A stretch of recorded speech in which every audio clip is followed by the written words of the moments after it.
What's going on, guys? Welcome here to the GSMC Chip Shot Football Podcast presented by the GSMC Sports Network. I'm your host, Manny Moradiege, wrapping up to the week this week on today, Friday, with more NFL stories coming to you from the draft, the NFL Draft Combine, and just all the stories coming from a bunch of different sources. We got the Arizona Cardinals and their general manager, what he said in regards to the number 4 overall pick. Then later in the show, I'm going to dive into the NFL and them sort of solidifying more of their NFL rule change proposals and ironing out any sort of doubts and things. They got it all figured out. Now it just takes all the owners and everyone at the meeting to vote on it. That's coming up. Then, on the second half of the show, I'm going to be going into some free agents, some of the best free agents left over, and where I think they'll end up signing, which team fits them best. And then to wrap up the entire show, wrap up the week, Caleb Williams had his pro day a few days ago. I'm going to talk about what he did and some of the reactions that were sparked after his drills and some of the conversations that were had around his performance. All of that coming up on today's episode. And before I get into the chip shot story, as always, I want to remind you guys one time before I start the show to please use the tip and donations link with any questions or comments that you may have.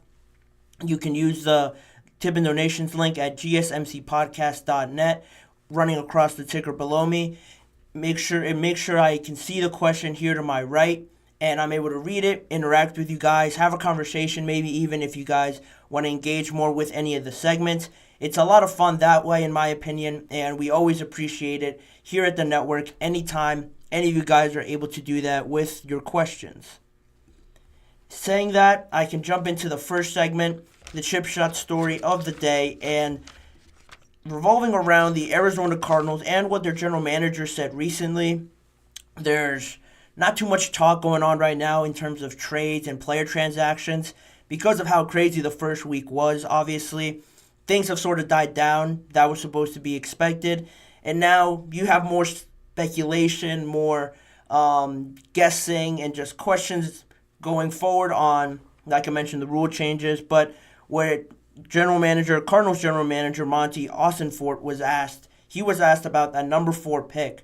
And it's very intriguing because of the fact that, people after the 4 pick, after the Cardinals select, or really after that top 3 selection, people are going to want to anticipate those picks and want to get their hands on those picks potentially because of all the intrigue around wide receivers, quarterbacks for some teams. So that number 4 pick and even the number 5 pick too, to some extent, basically the same thing there. It's going to be very, very well scouted for, very well touted for. People are going to want their hands on it. And they asked the Cardinals general manager, Monty Austinfort, about it, specifically about trading it or if he's had any conversations around that pick and potentially moving on from it. To which he said, I'd say those phone calls are starting to pick up a little bit. I would say they'll probably continue until next week when we go down to Florida for the owners meeting. But honestly, they probably will not get real until we get right up until the week of the draft, similar to last year. And, that makes sense. There's still pro days going on. Michigan's pro day was today.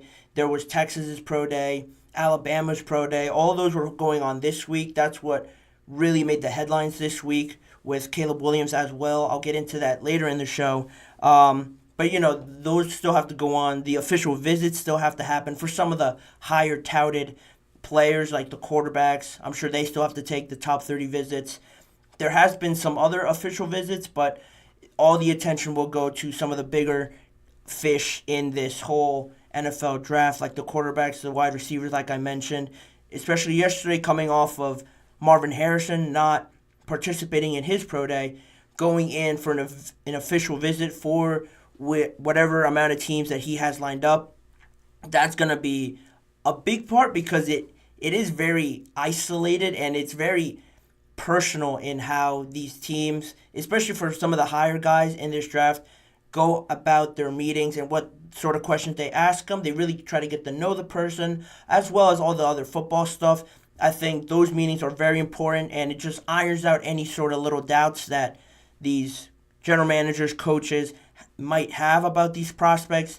The official visits are a good spot to do that. And then, other than that, teams still have to finalize their boards. Obviously goes way further and more in depth than the first couple of rounds. So teams obviously would want to have all of that ironed out and figured out before they get into talking, oh, what happens now if we trade up? What happens if they take this player? They got to figure out which players they're targeting before they can start gauging where they might fall, and they have to identify their needs. And that's the biggest thing for the Cardinals, and I think for Austin Fort, their general manager, talking the way he did and answering the way he did, because this team hasn't been very competitive really in the NFC West. They're not really a contender in any sort of facet that people will want to talk about, but they have some potential there. You can kind of see what they're trying to build under Jonathan Gannon with James Conner. He's a solid running back. Kyler Murray looking better towards the end of the year after suffering that injury that kind of kept him out to start the year.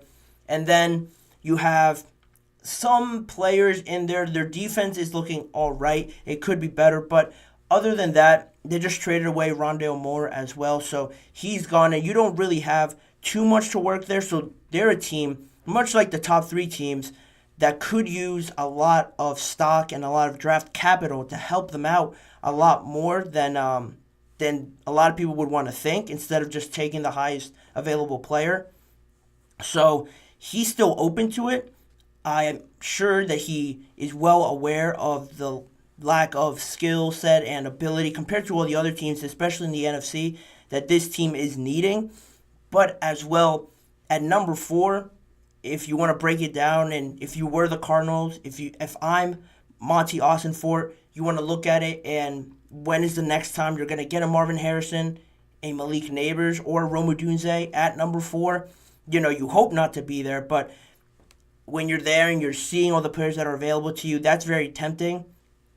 But, you look at any other teams that would want to trade up that far. It all really depends on what they get back. If they look at this position that they are, how high do they value the 4 pick? A lot of people would want a lot back from it. But with the Cardinals and where you see them at, they might take those 2 first-round picks from the Vikings. And I would probably assume at least the second next year, if not 3 firsts would be a lot, in my opinion. But that, if they offered that, I'm sure the Cardinals would absolutely take that. But I think the 2 first rounds this year and a second round next year could be something that the Vikings could offer, for an example of a team that wants to trade up that far to get a quarterback potentially. The Giants are another one. They sit at 6, but is J.J. McCarthy going to be gone by there? If the Vikings say they jump up and jump over the Giants up to the 4 spot, and they take J.J. McCarthy, and then you're kind of left with Michael Penix, assuming that the first 3 picks are quarterbacks, like most people have them mocked. If the first 3 picks are the quarterbacks, then J.J. goes at 4. The Giants, they had a lot of interest in J.J., it seemed. They brought him in. They gave him a tour of the whole facility. Same with Drake May. They had him in for a visit as well. And those 2 guys could be gone. So how much do you value them and their positioning in the draft? Just 2 spots back. It doesn't seem like that much, but it all depends on who jumps you and who takes that opportunity before you do. And that could be huge as well. The Raiders are another team that are also in need of a quarterback. They sit at 13, if I'm not mistaken. Yeah, they sit at 13, and they don't have as much to offer as the Vikings or the Giants even, but could they pull something out? I wouldn't be surprised if they just went all in, but that's up to them and where they see it. If they invest a lot in giving up a lot and trading up in this draft, they have to make sure that this quarterback is their guy.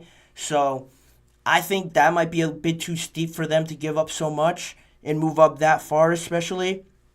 And another sneaky team could be the Broncos, just because they haven't done anything, quite frankly, and they're arguably one of the worst or most trending down team in the NFL right now. They haven't really made any signings. They've had that whole Russell Wilson situation, so they have to still figure things out of where they want to go with this team. And they haven't really done anything. At 12, a lot of people have them penciled in for drafting Bo Nix or Michael Penix or someone like that. And that's fine if they really like him, but one of the top, definitely more talented quarterbacks are up there. Again, similar to the Raiders, they're not in a spot right now where I think they can give up too much. They don't have that many assets, so they are there, but you don't really believe it until you figure out what in the world they've given up. And this is all talking about quarterbacks because the Vikings, after they traded for that second first-round pick, a lot of people speculated that they're the number one team to trade up for a quarterback at 4.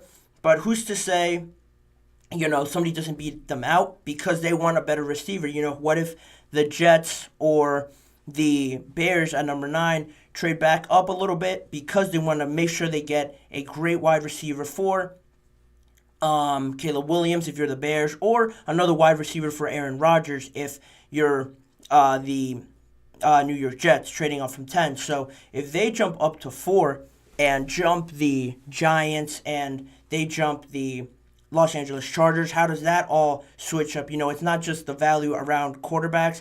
A lot of teams are looking to jump up potentially for another receiver or another playmaker because those guys are so talented and they've been hyped up so much.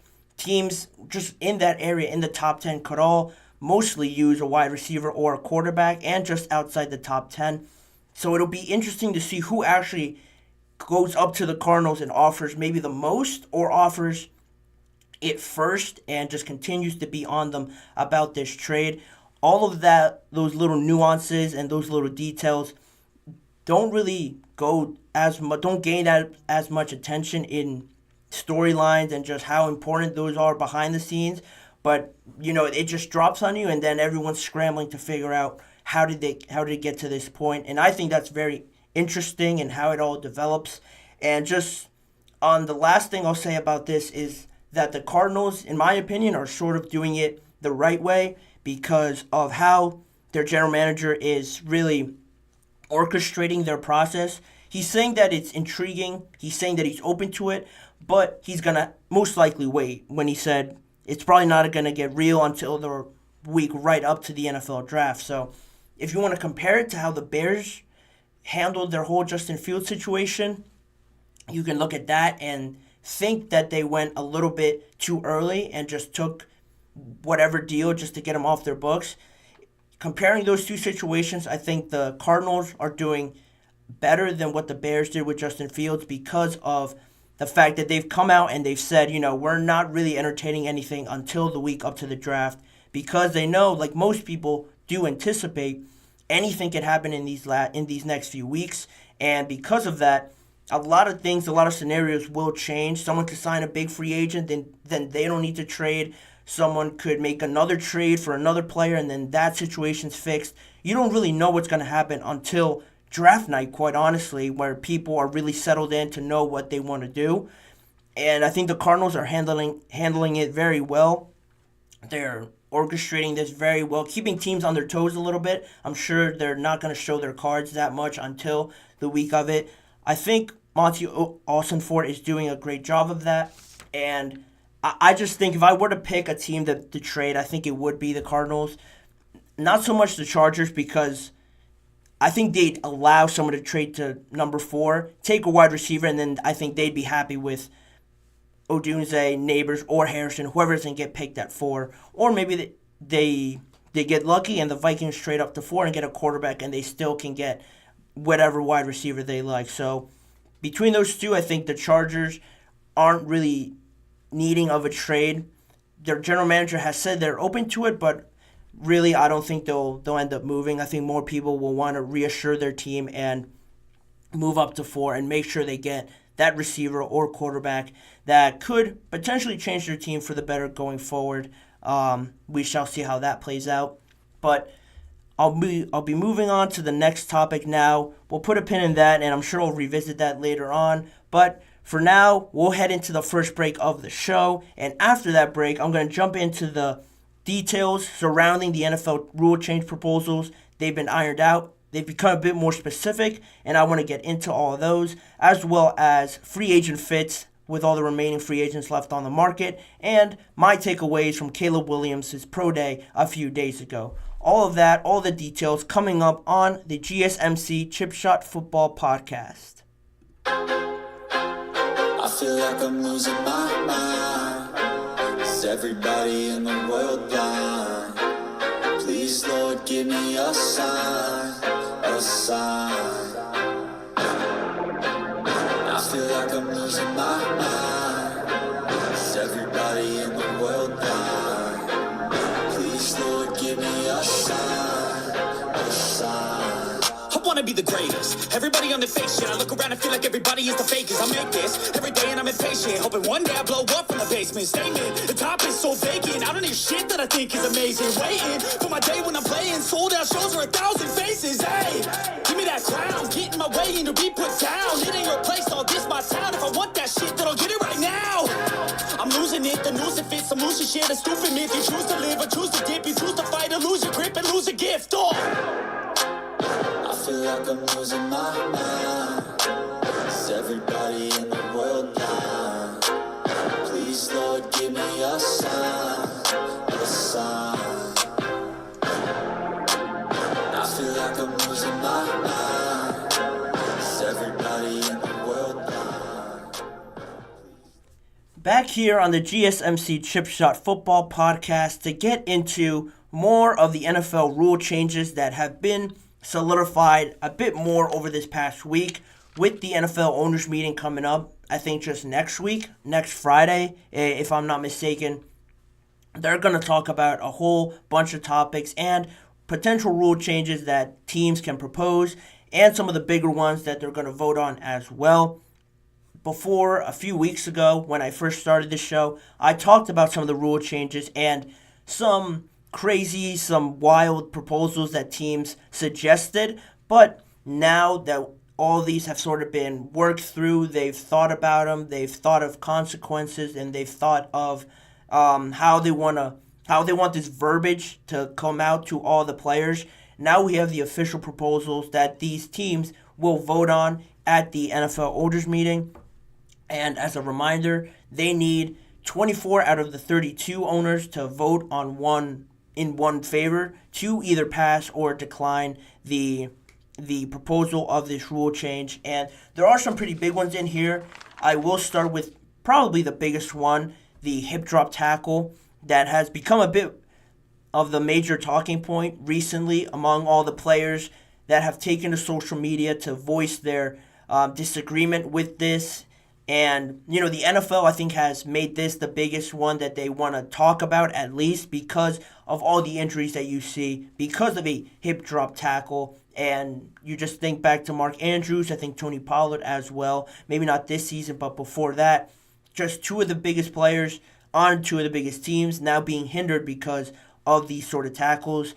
And the way the NFL sort of broke this down, this was all according to Jonathan Jones from CBS Sports, their NFL insider, and how he broke it down on an article I read, just how the NFL is viewing it. Initially, they're proposing that if they do deem a tackle a hip drop tackle, it will be enforced as a 15-yard penalty, so I would assume as an unnecessary roughness penalty, and it would also result in an automatic first down.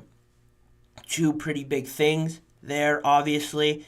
If that was to be the penalty for this, it just shows you how much the NFL is really valuing this sort of tackle. They almost want to completely get rid of it and not even see it performed out there.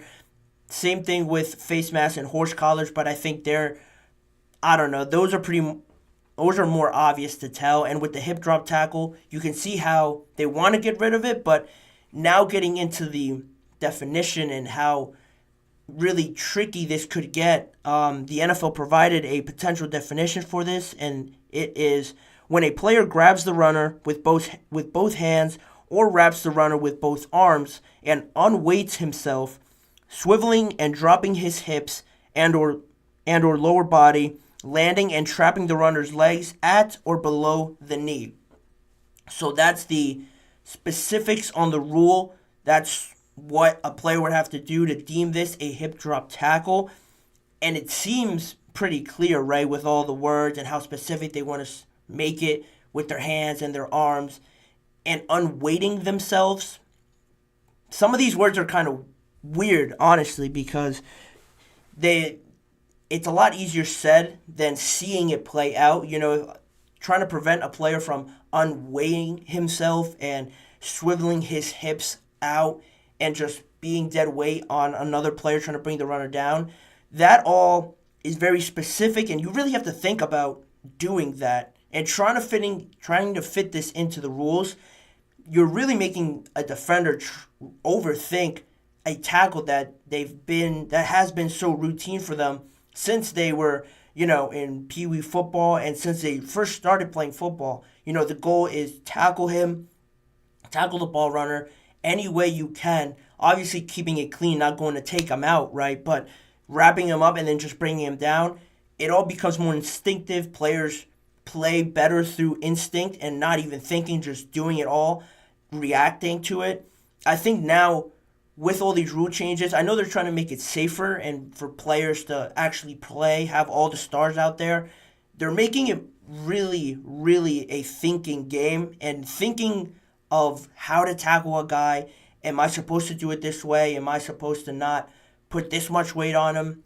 How much are they going to consider this a hip drop tackle? All of these things, I think, just starts to hinder the game a little bit. And with this definition being so specific, when they replay it, for example, or if people see it, it just becomes more of a talking point that takes away from the game, which is one of the biggest points I wanted to make. With all these penalties that could affect the game, if it's a hip drop there, I could see this potentially happening at least 2 to 3 times a game, and then that really affects how a defense performs. Now they're being hindered, they get a great stop, but then they throw the flag, and it all gets wiped away because they considered it a hip drop tackle. And then the next day, you have more people talking about how this one play, how a bad decision or a right decision affected the game, rather than focusing on great plays that were made, great defensive stops, a great offensive play, great scheme and stuff like that. Going this route, trying to make it more safe, too much, I think will take away from the game and take away people's attention from talking about the actual game of football, and it'll all go into talking about, penalties and how this could have affected the game this way, this could have affected it the other way. It's kind of weird right now. The NFLPA has voiced their displeasure about it. I mentioned Cam Jordan and Darius Slay were among some of the players that took to social media and didn't like it. And the NFLPA were really worried about the potential subjectivity of this call, how one ref could see it, another one can't see it. Those sort of things, I think that'll be the biggest thing that, I don't think it'll get passed, but that'll be the biggest thing that is brought to the table, how subjective this is. There's already a lot of penalties against the defense, so on adding this on top of it, how are they really going to tackle someone if they're overthinking it, and then by overthinking it, they might do something else wrong, not consider the other consequences of all the other penalties that go against the defense. So that's where that stands. The hip drop tackle, I get it, it is dangerous, but you can only do so much to prevent a player from not hurting someone without changing the game completely. This is football at the end of the day. It's dangerous. People will get hurt. I think they're trying to avoid anybody getting hurt, and that's just almost impossible in a game like this. But again, that's what the NFL is trending now towards, trying to be more safe, but they could be overdoing it a little bit, in my opinion, with the hip drop tackle. Then, in my opinion, my favorite one that could change, and I hope that it does go this way, is the whole breakdown and setup of the kickoffs. Trying to change it, make it more exciting, because last year, with the fair catch rule that was added to last season just to try it out, you could fair catch it anywhere, and then basically everybody did that, and there was no more real kickoffs.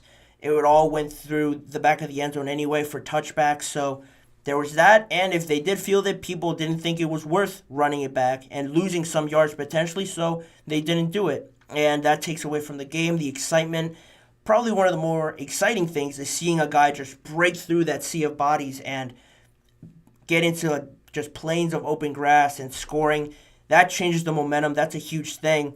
And what the NFL has proposed that they were going to be voting on is that one thing that the kicking team could do is not moving until the ball is kicked or fielded in the landing zone, which they've designated to be the receiving team's 20-yard line to the goal line. So that area, that 20-yard area of the receiving team, that's the landing spot. So the kicking team's not allowed to move until it either lands there or the ball is kicked. I'm sure they're going to decide on that more at the meeting. And other than that, the teams are only allowed 2 returners in that zone, so they can't call for a fair catch also in that zone. If the ball lands in there or if the player fields it in there, they have to return it. There's no more fair catching it. They tried it out last year. It didn't work out the way they wanted it to, so they got rid of it. And if the ball does land in there, the 2 returners, either one of them has to return it in that case. And on top of that, other scenarios that could happen is if the ball doesn't reach the zone, it goes out of bounds, or it just stops before going into the landing zone. The ball would end up at the 40-yard line, and that's where the drive would start. Or if the ball is kicked into the end zone and down in the end zone, or as a touchback, the ball would go to the 35-yard line.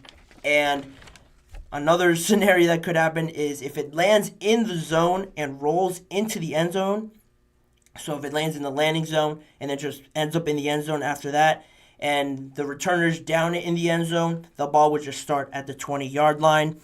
And onside kicks also fall under this category, I guess, as well, because just, it's not too big of a deal anyway. They couldn't figure out another scenario to make it more exciting, so they've just put it under the same category with the kickoffs. And the only real difference with this that they've tried to do is that the team that's trying to kick an onside kick has to let the receiving team know that they're going to attempt one, and they can only do it in the fourth quarter if they're losing. So it all falls under this kickoff resetting sort of umbrella, and I hope that really does happen, because the way it was all set up with the landing zone, not letting the kicking team move until the ball is kicked or somebody fields it, I think will make it more exciting, probably more safe, because it actually gives the receiving team a chance now to actually run and try to get some positive yards and get the fans seeing some exciting plays.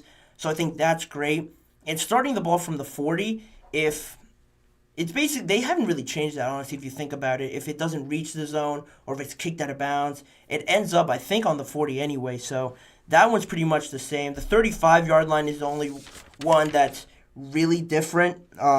If the ball is kicked past the end zone as a touchback, or it's downed in the end zone directly, it will go to the 35. So again, pushing for more offense, seeing more of that is always good and always on the NFL's mind.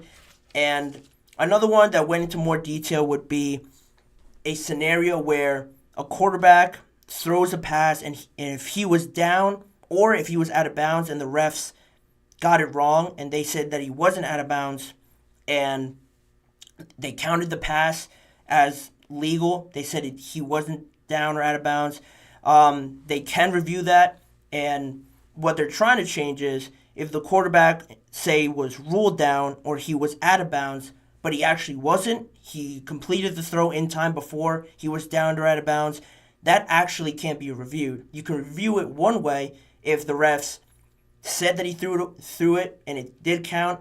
They can review their mistake, but if he actually wasn't down and everybody sees that he wasn't down but they called it down, originally they couldn't review that, but now that's being looked at as a play that can be reviewed. Honestly, I don't know why it wouldn't be reviewed either way, because it is basically the same thing, but apparently you couldn't review it, so that's another thing. And the last thing I will say will be something that seems obvious, but they are going to vote on it, is using the replay review to see if a game clock expired before the snap. And I say the game clock, not the play clock, because I think it was a time last year where I think it was the Packers and the Lions were playing, and the game clock expired to end the third quarter, and the play went on. They counted the play as fair, that it happened before it expired, and it hindered the Lions, I think, in that game. They were clearly upset a lot by it, but they couldn't go back and review that. Almost like the NBA, when you see a last-second shot go up, they review it to see if it was before the buzzer or not. I don't know why they haven't done that in the NFL, but now they're trying to incorporate that so situations like that don't happen and don't affect the game as much. Those could be easily avoided, and that's one I think that should pass. Like I mentioned, it is kind of like the NBA. These plays matter with the game clock, and I want to stress again, it is just the game clock, not the play clock, because it gets too complicated with that. Saying a guy hiked it or snapped it before the play clock, I think, would make too much of an issue where there shouldn't be one. So those are the biggest ones that were really talked about the most. The kickoff, the hip drop tackle, and the quarterbacks throwing it, replay review being incorporated more into the gameplay and into the NFL. I would love to know what you guys think about the potential rule changes, if you really hate them, if you really love them, or if you want to comment on other rule changes that you would love to see in the NFL. That would also be great. But in saying that, I will send it to another break now. And on the other side of that, I will bring you my best free agent fits for some of the best free agents left on the market. And stick around towards the end as well, where I'm going to talk about Caleb Williams and his pro day. You're not going to want to miss all of that, because stick around, and all of that is coming up next. Looking for your daily fix of sports talk without having to pay for it? GSMC Sports Network is available on YouTube. Just search GSMC Sports Network. Get your fix of daily sports talk shows on YouTube, absolutely free. NFL, college football, NBA, MLB, MMA, UFC, fantasy football, and so much more.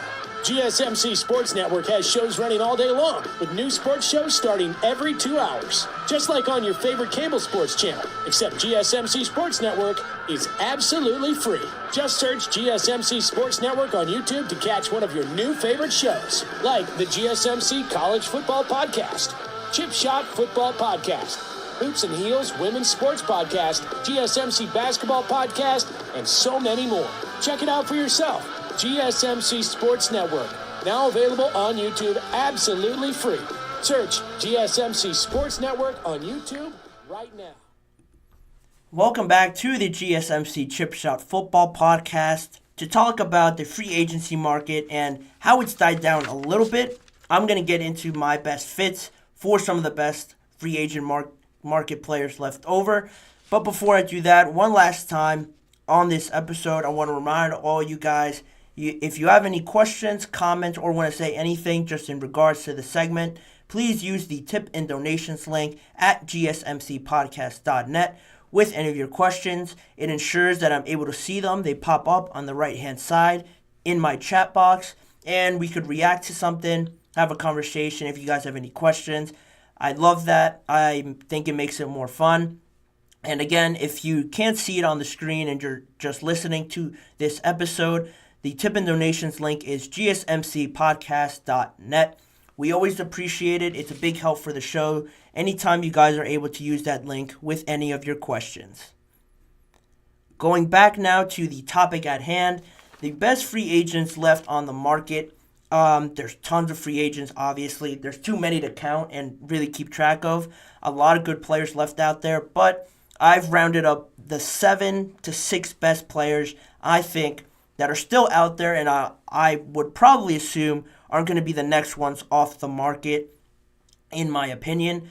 So starting with one of the biggest ones, Tyler Boyd, the wide receiver formerly of the Cincinnati Bengals. He could end up back there, but it doesn't look like it because of how they're dealing with T. Higgins, trying to get a deal worked out with him potentially, and quite frankly, they might not have enough money to pay Tyler Boyd. He is getting now to the 30-year-old mark, so do they want him back? That's another debate, but it doesn't look like he'll come back. And in my opinion, the biggest or the best fit for him would be just to stay in the AFC North with the Pittsburgh Steelers. They're the team I've seen him linked mostly with. There's interest from the Chiefs as well as the New York Jets, but they've just signed also Marquise Brown in respect to the Chiefs and Mike Williams in respect to the New York Jets. So, they've paid those guys enough already. With the Jets, I could see the Jets because they just got Mike Williams and they have Garrett Wilson. You could add something there, but you already have Allen Lazard kind of filling out that slot receiver role for the Jets that Tyler Boyd is very good at. So do they really need him? And then for the Chiefs, they have Rashee Rice. They brought in Marquise Brown. Already enough targets go to Travis Kelce. How would he fit into that offense? Is there enough of the ball to share among those guys, plus the touches that Isaiah Pacheco gets? Quite frankly, I think they're better throwing the ball less and trying to play through him. But that's just my opinion. I think it makes the most sense for the Steelers because Tyler Boyd knows the division. He's from the Pittsburgh area. He's a big fan of Mike Tomlin. Who's not a fan of Mike Tomlin? So that's not really saying too much. But other than that, there's not too much interest elsewhere. And I think the longer this just plays out, I think the more likely it is that he'll just go with what's familiar to him and maybe take less money. I'm sure the Steelers would love that. But to me, he fits best there. And it doesn't stop the Steelers from finding another wide receiver or another weapon, potentially through the draft, to bolster that wide receiver room as well. Moving on to my next free agent target, player still available, Stephon Gilmore. Last season played with the Dallas Cowboys until he got hurt, unfortunately for him. And now he is on the older side as well. So I'm sure one of his biggest priorities is playing for a team that gives him the best chance of winning. And in saying that, I first wanted to say the Cardinals because they would definitely need a player, a talent like Stephon Gilmore. But thinking it more over, I think the Lions made a lot more sense after not only they signed Carlton Davis, so they already knew that this was a need. They addressed it a little bit with Carlton Davis, but you can't have too many corners on your team, basically. So Carlton Davis is a experienced veteran.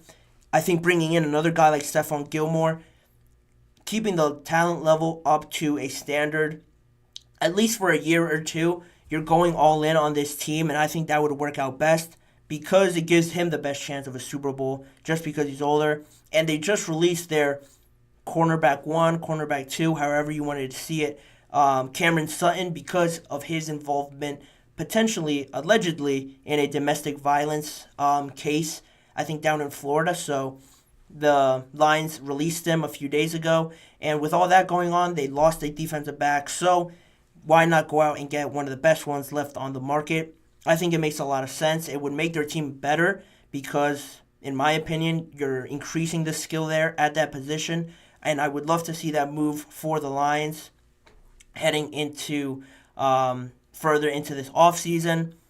Moving into another secondary guy, Justin Simmons, arguably the best safety left on this market and probably will be the most expensive guy on there because of his contract that he is on right now. I think he's on an annual salary of $14 or $11 million between that range. So he will come at a cost a little bit more, but you won't see the deals that Xavier McKinney will get because that's his first big deal. I don't expect his contract to stay at around 14 to 11. But he will be more expensive than a Deshaun Elliott that went to the Steelers, as well as how else the safety market is looking. And a team that I think would fit him the best could be either the Colts or the Titans. I would probably say more the Colts just because of the way that they're trending. Honestly, they're both trending up, but with the Titans, I think there's more unfamiliar pieces. You don't really know what you're going to get out of Will Levis. You got Calvin Ridley and DeAndre Hopkins there, which is going to help. But I think with the Colts, you have a bit more security there in the organization. The team, their defense is a bit more reliable for me. And on top of that, with the Colts, they were able to keep Kenny Moore. But unfortunately, I think, just in my opinion, I think they will lose Julian Blackmon. their other talented secondary player. He's taken some visits recently, and I just don't see the Colts bringing him back. And I think Justin Simmons would be the perfect replacement to come in and play right away, have that experience, really lead that young secondary. I think would do them wonders. So Justin Simmons to the Colts, pencil that in. I love that move. I think that one's really likely to happen, which transitions me now into talking now about Julian Blackmon, another one of those talented safeties on the market right now. He's taken visits with the Bills and the 49ers, which makes sense because the Bills just released Jordan Poyer, so there's a big need there. And the 49ers as well. They've released Tashawn Gibson, one of their safeties. So he could fit into either one of those teams. But the team I went with was the 49ers because Julian Blackmon is still pretty young. I think he's 26 or 25, coming off of his rookie deal.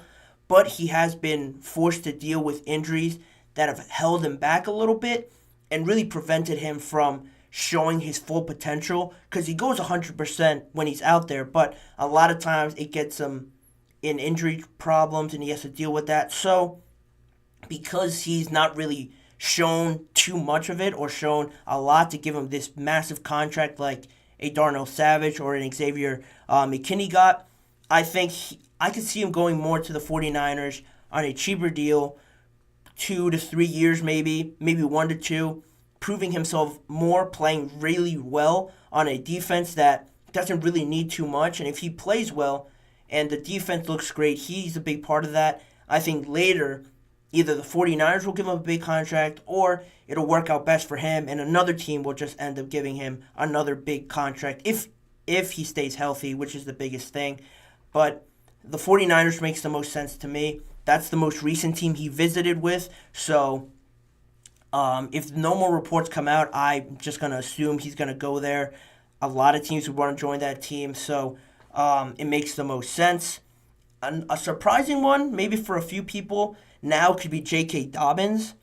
A lot of people don't think about him when they mention all the running backs on the market. Nobody really brought up Dobbins, but he's only 25 years old, and the scariest thing, right, is the injuries. He's only played in 9 games since the start of 2021, but you can't really deny when he is out there, in those 9 games, he does look great.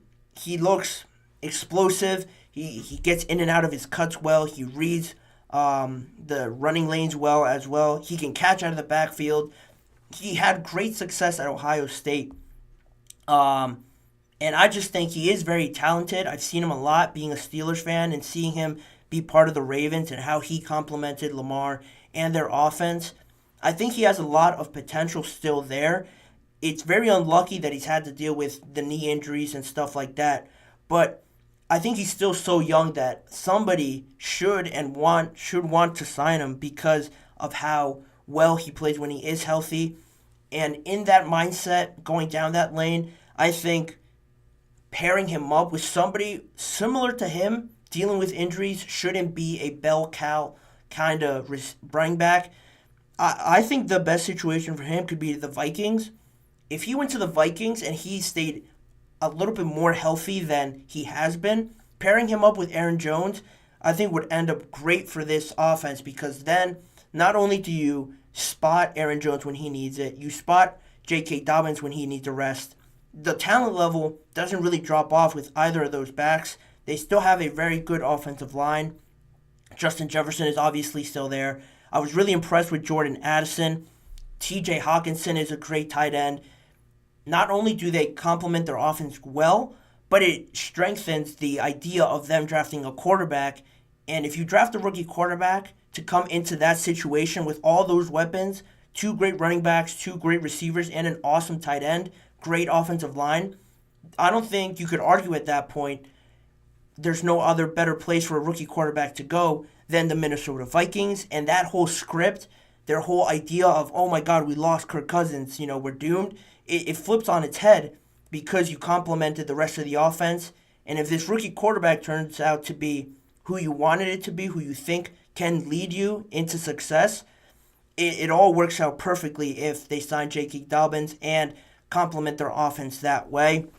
It'll do great for Dobbins as well. Like I mentioned, they have a great O-line. And I don't think he should be getting 20 to 15 carries a game. It hasn't worked out for him as well. So I think that would be the most likely fit for him. And just to round it out, Xavier Howard, I've mentioned him before on YouTube Shorts or in just briefly in segments. He makes the most sense to me to go to the Houston Texans. He is from Texas. He was released by the Dolphins, and the Texans need a defensive back now because they released Steven Nelson, and Xavier Howard is younger than Steven Nelson. In my opinion, he's better. He gives you more. He's dealt with injuries, but, it's not been too crazy where he's missed a ton of games every season that he's been in the league. The seasons that he has been healthy, I think there's no question that there's only really 3 to 4 guys better than him.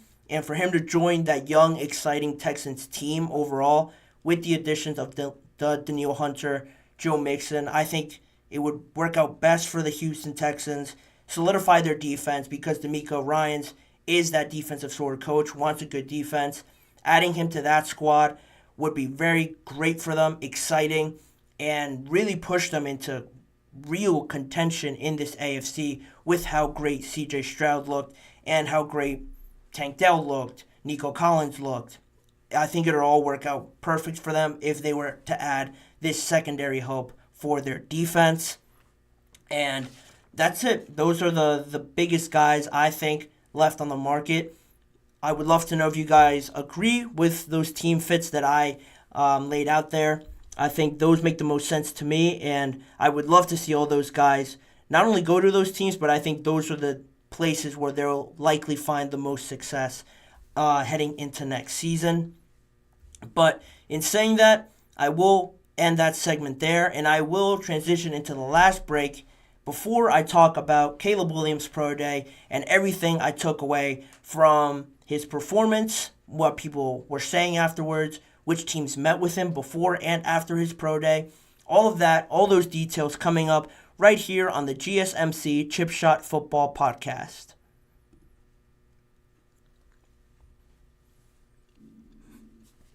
For the best and latest podcasts available anywhere, go to the podcast app on your cell phone and type in GSMC to access free content-rich podcasts on health and wellness, book reviews, sports, entertainment, relationships, social media, movies, technology, finance, and even weird news. Subscribe and download the GSMC Podcast Network's family of shows, available everywhere podcasts are found.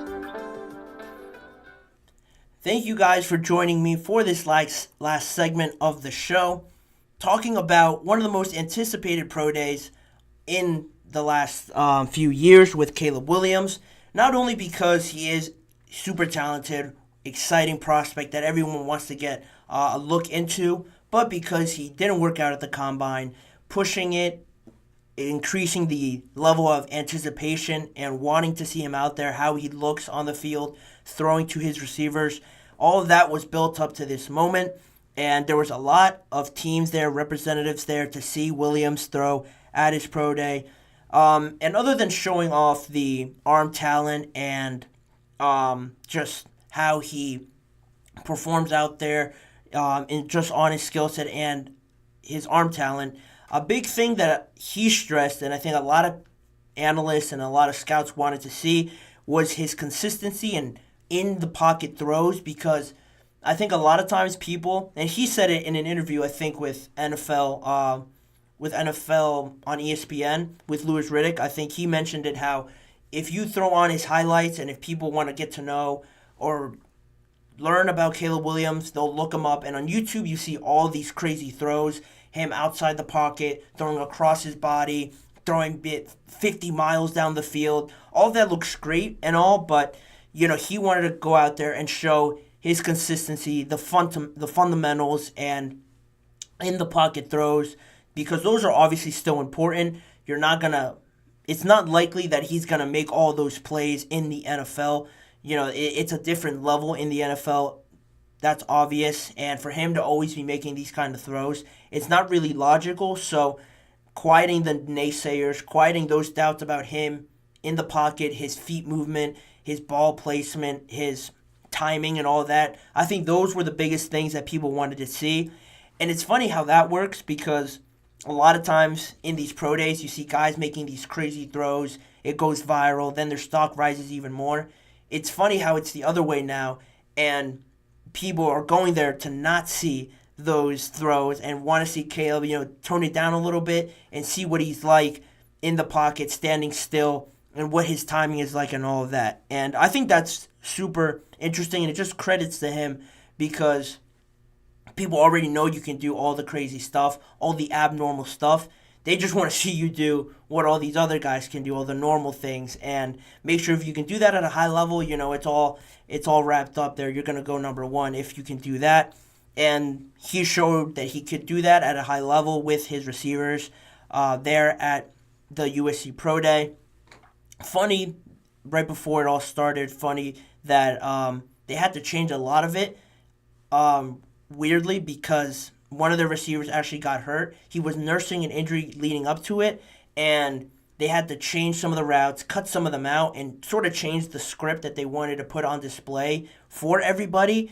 That could have been a catastrophic thing, honestly, because these quarterbacks go into this with a plan in their head. They know what it's all going to be like. And for it to change there right before it all started, some quarterbacks could panic and it could throw them off a lot because of that big change. And one of the scouts actually praised Caleb Williams for his easygoing attitude and adjusting to it right away.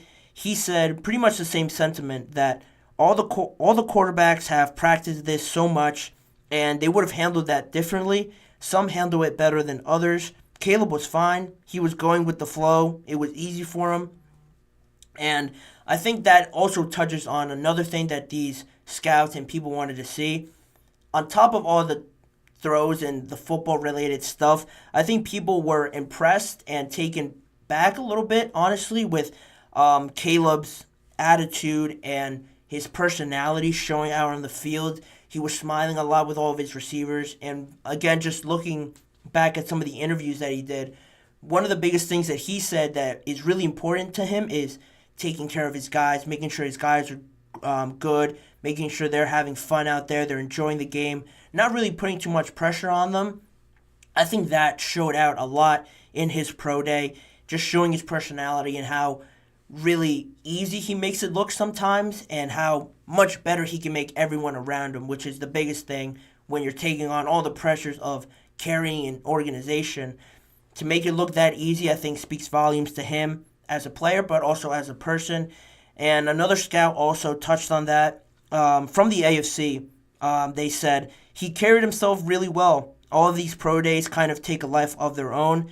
Today's pro day with Caleb kind of took on his personality. Easygoing, really calm, nothing rattles him. Just sharing that same sentiment I did just then. I think that's the biggest thing with Caleb. I keep touching on it before at the Combine when he spoke to the media. Some of those things, I've seen reactions from other analysts or people that just talk about the NFL. The way he answers some questions, when people ask why he's not working out, and he'll say, the tape's out there if you have any doubts, that rubs people the wrong way. Inevitably, it just does for some people. It doesn't sit well with them.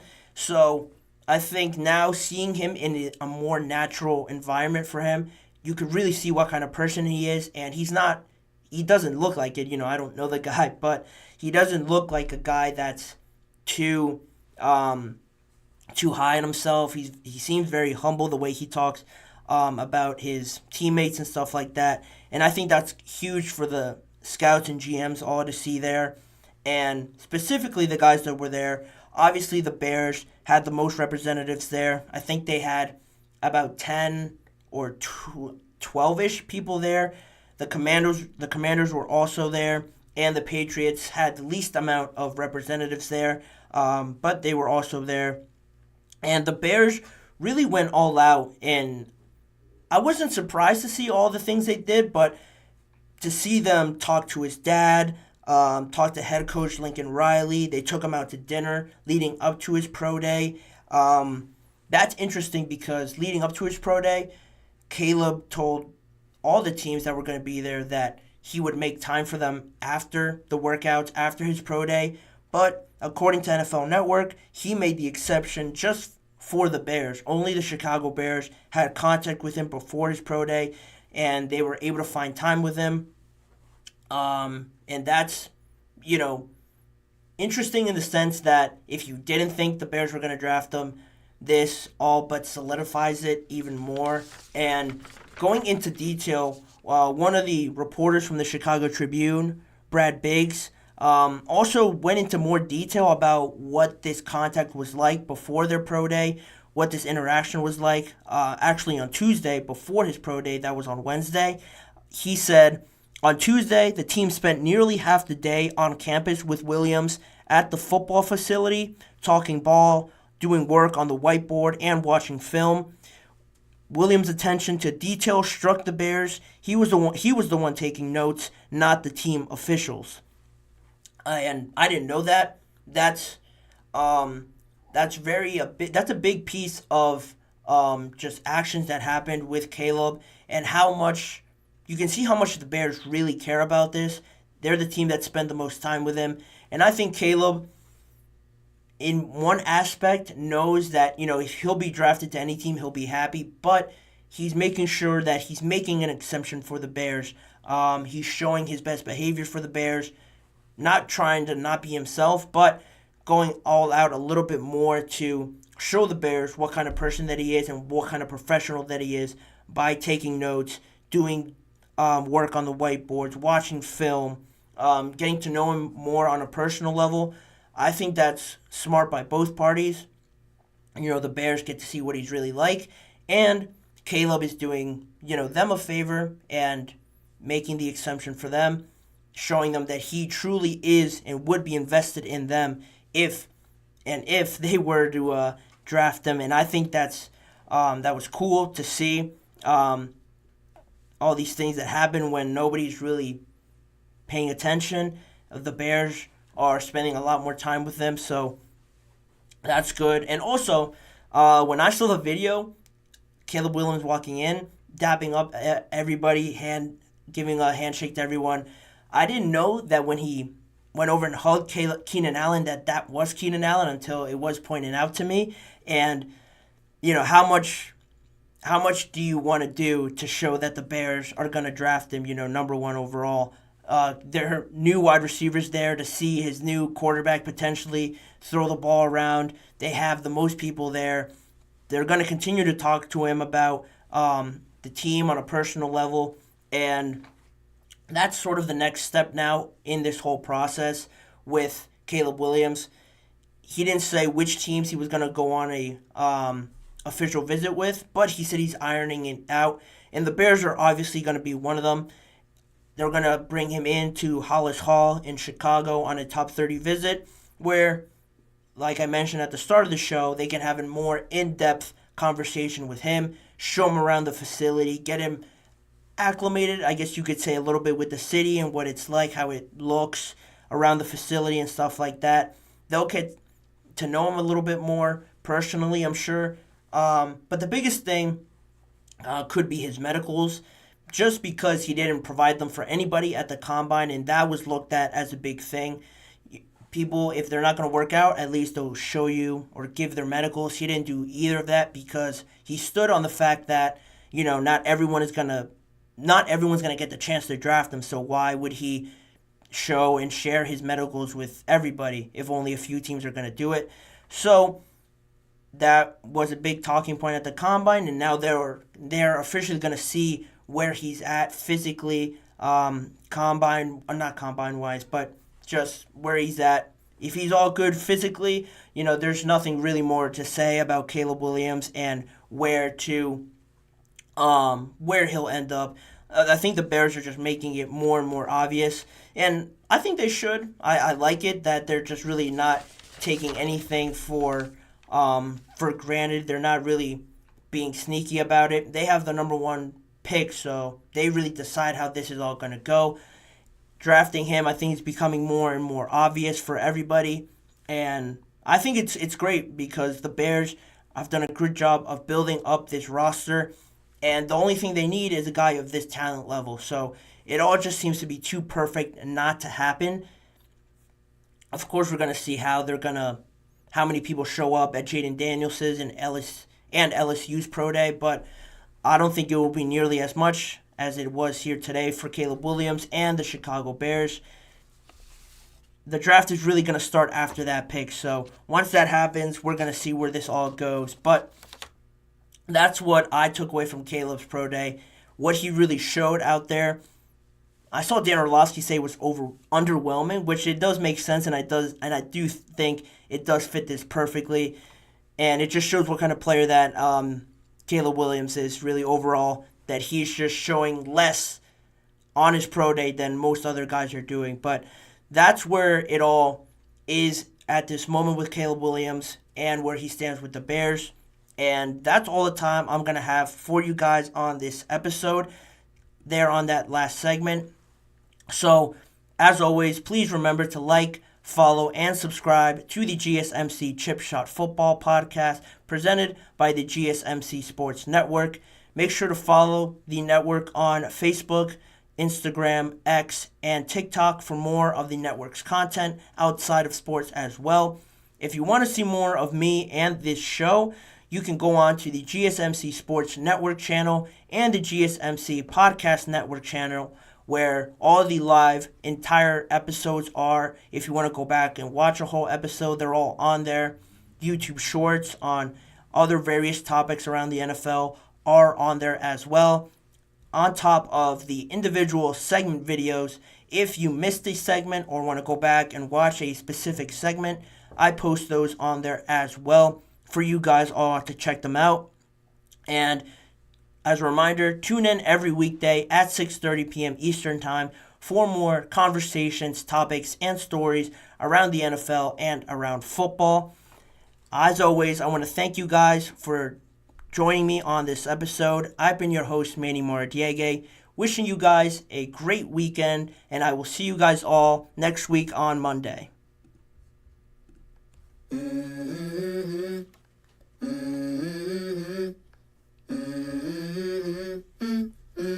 Let's go. I wake up to a little bit of drool on my pillow, feel like it's gonna be a bad day. Yeah, I'm tired of shit, and the coffee ain't hit yet, damn, ain't that great.